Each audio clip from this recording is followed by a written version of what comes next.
Assalamualaikum warahmatullahi wabarakatuh. Innal hamdalillah nahmaduhu wa nasta'inuhu wa nastaghfiruh wa na'udzubillahi min syururi anfusina wa min sayyiati a'malina may yahdihillahu fala mudilla lahu wa may yudlilhu fala hadiyalah. Asyhadu an la ilaha illallah wahdahu la syarikalah wa asyhadu anna Muhammadan abduhu wa rasuluh. Allahumma sholli ala sayidina Muhammad wa ala ali sayidina Muhammad. Kama sholaita ala sayyidina Ibrahim wa ala ali sayyidina Ibrahim wa barik ala sayyidina Muhammad wa ala ali sayyidina Muhammad kama barakta ala sayyidina Ibrahim wa ala ali sayyidina Ibrahim fil alamin innaka Hamidum Majid. Rabbi shrah li sadri wa yassir li amri wahlul 'uqdatam min lisani yafqahu qawli amma ba'du. Hadirin hadirat jamaah kaum muslimin wal muslimat yang dirahmati oleh Allah Subhanahu wa taala. Kali ini kita akan membahas hadis nomor 324 ya. Hadis ini diriwayatkan oleh Abu Hurairah. Ya, ini masih berputar kepada berzikir selepas sholat ya. Jadi biasa ya kalau kita di Indonesia mungkin atau di negara-negara lain, sekali lagi ya, kita habis sholat itu pasti membaca tasbih 33 kali ya, subhanallah subhanallah, kemudian tahmid alhamdulillah alhamdulillah 33 kali, kemudian takbir 33 kali, baru la ilaha illallah wahdahu la syarikalah itu selepasnya 1 kali. Nah, itu dalilnya seperti apa gitu kan? Itu ada dalilnya apa enggak? Nah, ini kita akan bahas di 324. Wa Nabi Hurairah radhiyallahu anhu ani Rasulillah sallallahu alaihi wasallam qala man sabbaha dubura kulli salatin salasan wa salasina wa hamidallahu salasan wa salasina wa kabbarallaha salasan wa salasina fatil katis'un wa tis'una faqala tamamal mi'ati la ilaha illallah wahdahu la syarikalah lahul mulku wa lahul hamdu wa huwa ala kulli syai'in qadir gufirat khotoyahu walau kana misla zabadil bahri rawahu Muslim wa fi riwayati ukhra anna takbira arba'a wa salasuna. Wa an Abi Hurairah radhiyallahu anhu, dari Abu Hurairah radhiyallahu anhu, semoga Allah meridhoi atas beliau, ani Rasulillah sallallahu alaihi wasallam, daripada Rasulullah sallallahu alaihi wasallam, qala, telah bersabda, man sabbahallahu, barang siapa yang bertasbih kepada Allah subhanahu wa ta'ala dubura kulli sholatin, setiap selesai sholat fardu, salasan wa salasina, 33 kali ya, subhanallah subhanallah subhanallah subhanallah, itu sebanyak 33 kali, wa hamidallah salasan wa salasina, dan bertahmid kepada Allah 33 kali, alhamdulillah alhamdulillah alhamdulillah alhamdulillah, itu ya. Kemudian wa kabbarallaha salasan wa salasina, dan bertakbir mengagungkan nama Allah sebanyak 33 kali ya, yang Allahu akbar Allahu akbar Allahu akbar gitu ya. Fatil katis'un wa tis'una, yang mana semuanya itu berjumlah 99 kali ya, jumlahnya 99. Wa qala, kemudian seseorang tersebut membaca tamama, untuk menyempurnakan zikirnya, al-mi'ati ya, dengan bacaan yang 100 ya, ke 100, jadi disempurnakan menjadi 100 bilangannya, itu la ilaha illallah wahdahu la syarikalah, tidak ada Tuhan kecuali tidak ada sesembahan kecuali Allah subhanahu wa ta'ala semata. La syarikalahu, tidak ada sekutu bagi Allah. Lahul mulku, kepunyaan Allah lah segala kekuasaan. Walau hamdu baginya, bagi Allah lah segala puji. Wahwa dan dialah di sini Allah Subhanahu wa taala ala kulli syai'in qadir, maha kuasa atas segala sesuatu. Ya.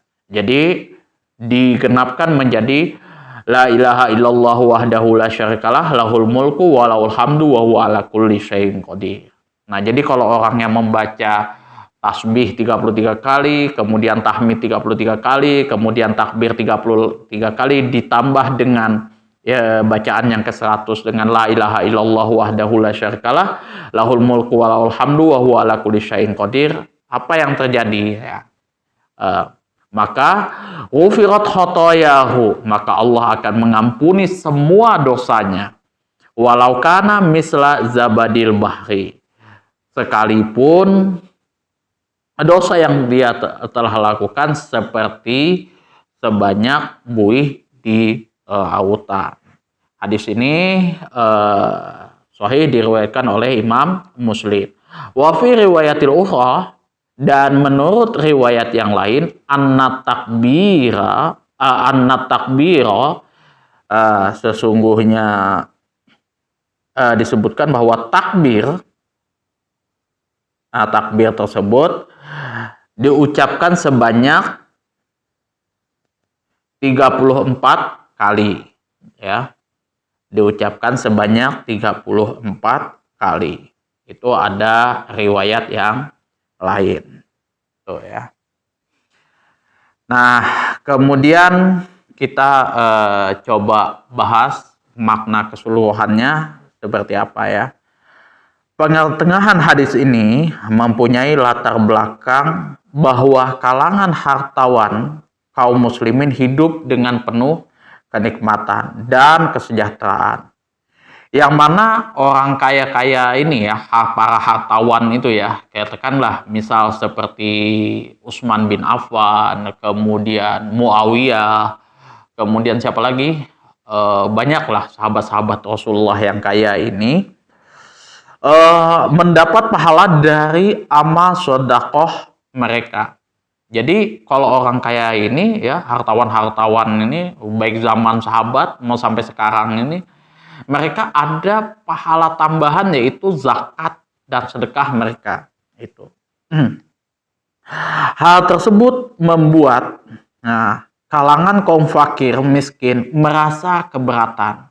Jadi ini juga ada hadisnya kalau tidak salah di dalam Sahih Muslim juga ini lengkapnya. Jadi dia menanyakan keberatan sahabat Rasulullah yang fakir miskin ini, sedang mereka loh kaya-kaya, mereka bisa bersedekah dengan nah mungkin mereka bisa haji ya kalau sekarang kayak gitu, sedangkan kami nggak bisa kayak gitu. Lalu mereka menceritakan kepada Nabi SAW apa yang menjadi unek-unek yang ada di dalam dada mereka, dan mereka menanyakan kepada Rasulullah SAW. Sesungguhnya orang-orang kaya dapat bersedekah dan memerdekakan budak, ya. Sedangkan kami tidak mempunyai sarana untuk mengimbangi pahala yang telah mereka lakukan, yang telah mereka peroleh, ya kan? Ya kayak misal contoh Bilal bin Rabah, ya kan? Bagaimana cara dia mau memerdekakan budak, sedangkan dia adalah orang yang dimerdekakan oleh Abu Bakar As-Siddiq misalkan, dan beliau bukan orang kaya itu. Tuh, misal contohnya ya kan.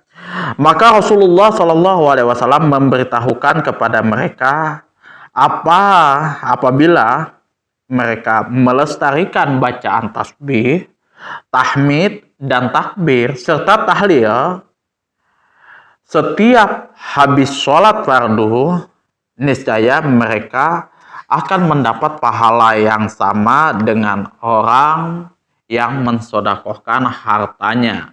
Itu ya.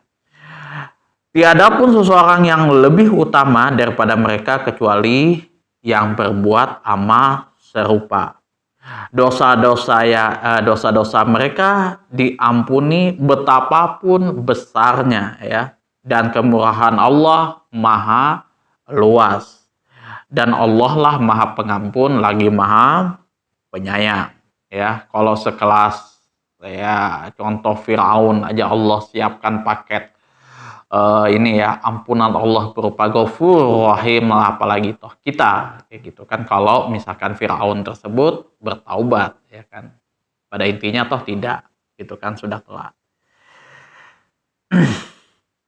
Kemudian analisis lafadznya adalah dubura kulli sholatin, artinya setiap selesai sholat, ya, yaitu sholat fardu 5 waktu, itu ya. Sabbahalillah, yang dimaksud di sini adalah bertasbih melalui ucapan subhanallah, yang artinya Maha suci Allah dari segala bentuk kekurangan. Hamidallah di sini maksudnya adalah ucapan alhamdulillah, yang artinya mengukuhkan sifat kemahasempurnaan bagi Allah Subhanahu wa taala. Kabar Allah di sini artinya ucapan Allahu Akbar. Kalimat ini memberikan pengertian bahwa Allah Maha Besar dari segala sesuatu. Jadi tidak ada yang lebih besar daripada Allah Subhanahu wa taala. Contoh aja kayak misal bumi yang kita pijak ini sudah begitu besarnya, itu baru yang paling kecil, belum lagi yang lain-lain. Itu semua bukti daripada kemahabesaran Allah Subhanahu wa taala. La ilaha illallah menafikan sifat uluhiyah daripada selainnya. Jadi sifat ketuhanan daripada selain Allah Subhanahu wa taala di sini. Dan menetapkan sifat tersebut hanya bagi Allah Subhanahu wa taala. Ini adalah kalimat tauhid dan kalimat syahadat. Itu wahdahu la syarikalah, yang bersifat wahdaniyah ya. Ya, wahdaniyah ini pasti teman-teman baca di dalam kitab apa namanya Kifayatul Awam, sifat-sifat wajib bagi Allah, itu salah satunya adalah wahdaniyah, itu Maha Esa.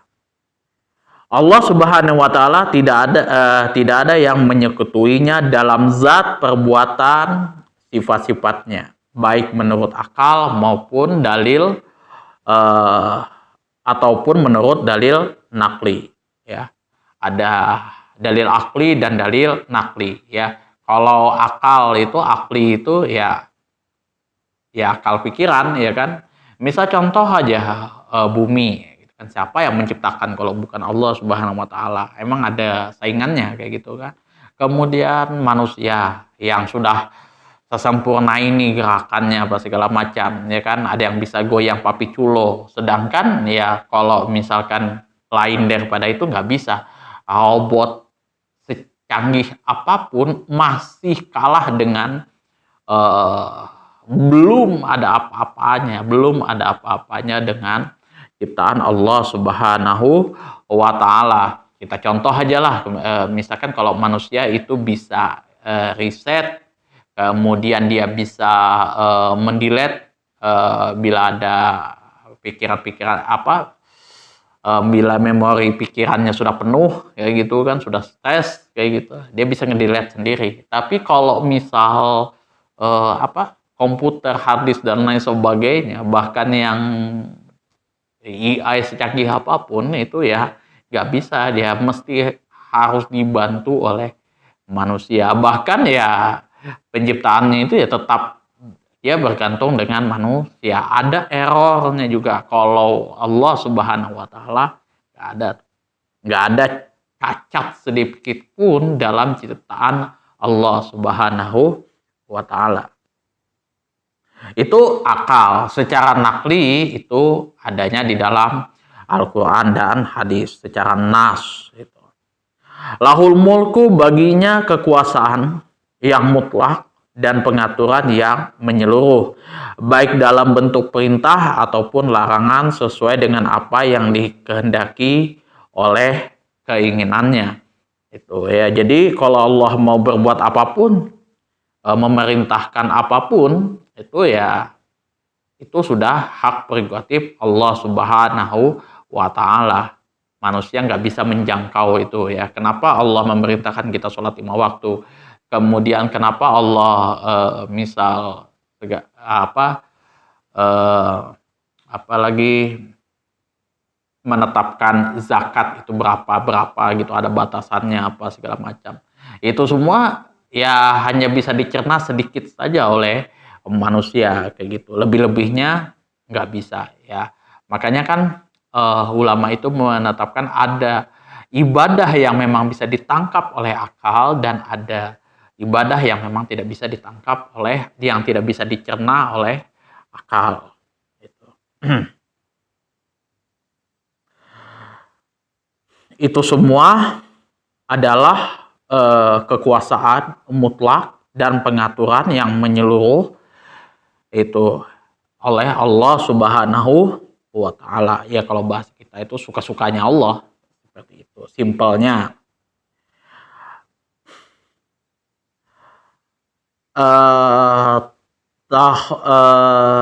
Kata khoyahu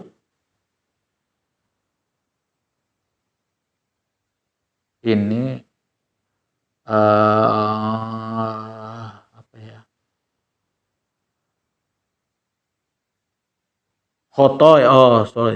Khotoyahu ini bentuk jamak daripada khotiah. Artinya dosa. Makna yang dimaksud ialah dosa-dosa kecil. Sedangkan dosa-dosa besar tidak dapat dihapus kecuali dengan cara bertobat dan mengembalikan perbuatan-perbuatan aniaya kepada ahlinya, yakni meminta maaf kepada orang-orang yang dianiaya. Ini dosa-dosa kecil atau dosa-dosa kita yang berhubungan dengan Allah Subhanahu wa taala. Kalau misalkan kita merugikan orang lain, mungkin merampas atau mungkin kita berhutang dengan orang lain, kita nggak bisa meminta maaf kepada Allah. Kita harus meminta maaf kepada ahlinya, orang yang kita aniaya atau orang yang kita zolimi, seperti itu ya. Itu. Misla zabadil bahri, banyaknya seperti buih di lautan. Zabadul bahri ini adalah buih yang mengambang di permukaan laut ketika laut sedang berombak. Kemudian fikih hadisnya adalah para sahabat yang mulia sangat memperhatikan perkara kebaikan. Mereka memiliki keinginan yang menggebu-gebu untuk mengerjakan amal soleh dan berlomba-lomba untuk mengerjakannya. Jadi yang namanya sahabat Rasulullah itu mempunyai hasrat rakus untuk berbuat baik kepada Allah Subhanahu wa taala. Jadi apapun itu ya mereka pengen kejar, seperti itu. Ya kan? Bukan rakus atau berhasrat untuk memperkaya diri sendiri, memperkaya duniawi, enggak seperti itu. Yang kedua, berlomba dalam amal soleh akan mengantarkan pelakunya kepada derajat yang paling tinggi dan keutamaan yang menghasilkan pahala bagi seseorang tersebut. Yang ketiga adalah keutamaan bertasbih, bertahmid, dan bertakbir dan bertahlil, serta penjelasan mengenai bilangannya sudah menurut ketentuan yang dinukil daripada Nabi Shallallahu Alaihi Wasallam. Kalau ada yang bisa mengerjakan lebih dari ini, jangan ya. Misalkan ditambah 40 atau 50 atau 100 ya bilangan tasbihnya, jangan. Rasulullah Shallallahu Alaihi Wasallam sudah menempatkan 33 kali. Kalau ada lebih daripada itu selepas sholat, itu ada ulama daripada mazhab Maliki kalau tidak salah yang dia mengatakan bahwa itu kurang adab, kurang ajar. Itu Rasulullah kasih contoh 33, dia tambah lagi. Tuh, itu kurang ajar. Kalau bahasa ulama daripada ulama mazhab Maliki mengenai hadis ini, ya. Jadi kalau misal mau ditambah lagi silahkan di luar daripada zikir selepas sholat. Ya. Itu saja yang dapat saya sampaikan, kurang dan lebihnya saya mohon maaf apabila ada salah-salah kata di dalam menyampaikan kitab ini atau ada kata-kata saya yang menyinggung hati teman-teman semuanya, baik yang ada di konten ini ataupun di konten-konten sebelumnya. Kemudian apabila ada pertanyaan, kritikan, masukan, saran dan lain sebagainya, sebagaimana biasa, silahkan teman-teman atur di kolom komentar. Aku kalam, wabillahi taufiq wal hidayah. Wassalamualaikum warahmatullahi wabarakatuh.